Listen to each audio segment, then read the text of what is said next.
Osama ইবনে যায়েদ রাদিয়াল্লাহু তাআলা আনহু নবী করিম সাল্লাল্লাহু আলাইহি সাল্লামের অত্যন্ত স্নেহভাজন একজন সাহাবী, বয়সে খুব ছোট মানুষ ছিলেন। নবী করিম সাল্লাল্লাহু আলাইহি সাল্লাম তাকে অনেক আদর করতেন।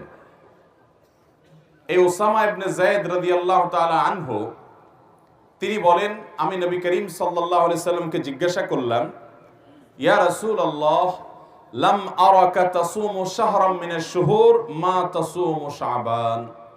তিনি নবী সাল্লাল্লাহু আলাইহি সাল্লামকে জিজ্ঞাসা করেছেন, হে আল্লাহর রাসূল, শাবান মাস শুরু হলে আপনি যত নফল সিয়াম রাখেন অন্য কোন মাসে এত নফল সিয়াম রাখেন না, কারণ কি?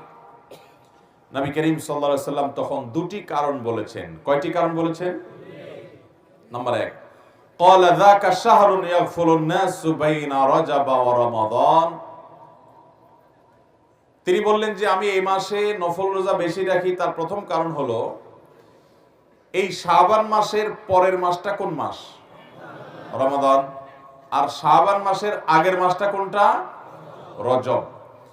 তাহলে শাবান মাসের একদিকে আছে সম্মানিত 4 মাসের একটা রজব, আর শাবান মাসের শেষের দিকে আছে বছরের শ্রেষ্ঠ মাস রমাদান। তাহলে একদিকে রমজান মাস, আরেকদিকে রজব মাস। একটা হলো বছরের শ্রেষ্ঠ মাস, আরেকটা হলো সম্মানিত 4 মাসের এক মাস।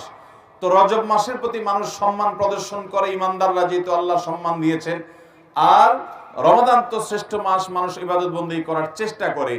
মাঝে পড়ে এই শাবান মাসটায় মানুষ অবহেলা করে কাটায় দেয়, যে ঠিক আছে সব তো আমল রমজান আসলে করবই, কোরআন তেলাওয়াত তো শুরু করবই, তাহাজ্জুদ তেলাওয়াত তো করব, দোয়া দুরূদ তো করবই, সিয়াম পালন তো রমজান আসলে করবই, দান সাদকা তো রমজান আসলে দেবই। এই মাসটাতে আর কিছু করা হয় না, ওই রমজানের জন্য বসে থাকে। আর এদিকে রজবে একটু মর্যাদা দেয়। এই মাসটা না সম্মানিত মাস, আবার না রমাদান মাস। এই জন্য এই মাসে মানুষ অবহেলায় সময় কাটায়, উদাসীন থাকে, বিশেষভাবে আমল ইবাদতে মগ্ন হয় না। এই জন্য নবী সাল্লাল্লাহু আলাইহি সাল্লাম বলেছেন, আমি এই টাইমে বেশি করে নফল রোজা রাখি। কারণ যেই সময়টাতে মানুষ গাফেল থাকে, উদাসীন থাকে, কেউ ইবাদত করে না, ওই সময়টাতে ইবাদতের আলাদা তাৎপর্য আছে, আলাদা গুরুত্ব আছে।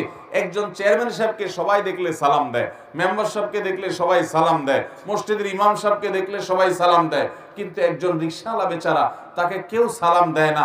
যে যাত্রী আসে তার রিকশায় উঠে, সেও বলে যাবেন নাকি, ঠিক করে চলে যায়, একটা সালাম দেয় না। যাওয়ার সময় একটা সালাম দেয় না, রাস্তার লোকেরাও সালাম দেয় না। আপনি চিন্তা করলেন, এই রিকশাওয়ালা মুরব্বী বা রিকশাওয়ালা ভাই বা চাচা, এই লোকটাকে কেউ সালাম দেয় না। আপনি শুধুমাত্র এই লোকটাকে সালাম যেহেতু কেউ দেয় না, সেজন্য আপনি সালাম দিয়ে এটাকে জিন্দা করতে চাচ্ছেন। সেজন্য গিয়ে তাকে লম্বা করে একটা সালাম দিলেন, একটু মুসাফা করে আসলেন। শুধুমাত্র এই জায়গায় নবীজির সুন্নতের আমল নাই, সালাম নাই, আপনি সেটাকে জিন্দা করার জন্য যেটা কেউ করে না সেটা আপনি করার চেষ্টা করলেন। এর কারণে অন্য যে কোনো সাধারণ মানুষকে সালাম দেওয়ার চাইতে এই অবহেলিত জায়গায় সালাম দিলে সওয়াব একটু বেশি হবে। ভোর রাতে সবাই ঘুমিয়ে থাকে, সবাই অলসভাবে সময় কাটায়।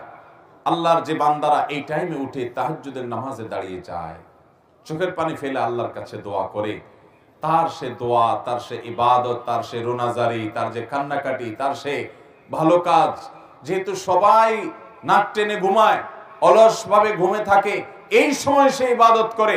এই জন্য ওই সময়ের ঘুমটা আল্লাহ রাব্বুল আলামিনের কাছে, ওই সময়ের ইবাদতটা, নেক আমলটা আল্লাহ রাব্বুল আলামিনের কাছে অন্য সময় যখন সবাই ইবাদত করে ওই টাইমের চাইতে সবাই অবহেলিত থাকে, ওই টাইমের ইবাদতের গুরুত্ব অনেক বেশি। এই জন্য নবী সাল্লাল্লাহু আলাইহি সাল্লাম শাবান মাসে বেশি বেশি নফল রোজা রাখতেন, কারণ এই মাসে মানুষ উদাসীন থাকে, ইবাদত বন্দেগী অনেকে করে না। এই জন্য তিনি বেশি করে নফল রোজা রাখতেন। এটা